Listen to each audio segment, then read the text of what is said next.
বেতের নামাজ কত রাকাত পড়তে হবে? 1 রাকাত নাকি 3 রাকাত? শরীয়তে 1 রাকাত বলে কোনো নামাজ নাই। বেতের নামাজ 3 রাকাত। নগদ মিথ্যে। মনে রাখতে হবে, আমার আপনার যুক্তি দিয়ে ইসলাম চলবে না, ইসলাম চলবে কোরআন সুন্নাহর দলিল দিয়ে।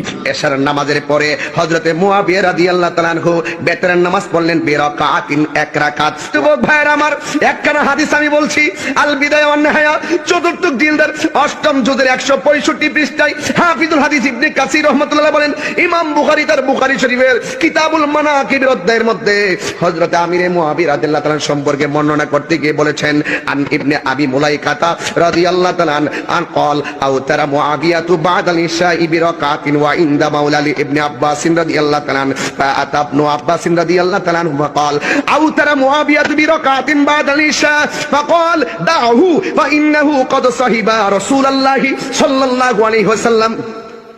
হযরত ইবনে আবি মুলাইকা থেকে বর্ণিত, قال তিনি বলেন, আউতারা মুআবিয়া তো বাদাল ইশা, ইশার নামাজের পরে হযরতে মুআবিয়া রাদিয়াল্লাহু তাআলা আনহু বেতরের নামাজ পড়লেন বিরাকাতিন, 1 রাকাত। ওয়া ইনদা মাওলা ইবনে আব্বাস, তখন ওই জায়গার মধ্যে আব্বাস রাদিয়াল্লাহু তাআলা আনহুর একজন গোলাম ছিল।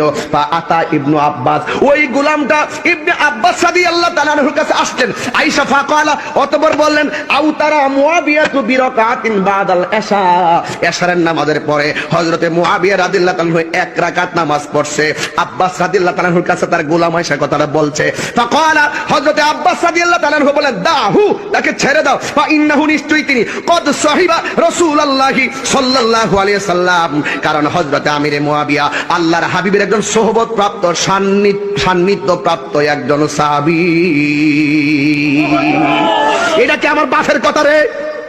এটা কি আমার বাবাই লেখছে? এই বুখারী শরীফের মধ্যে যে হাদিসটা আসছে, এটা কি আমার আব্বা লেখছে?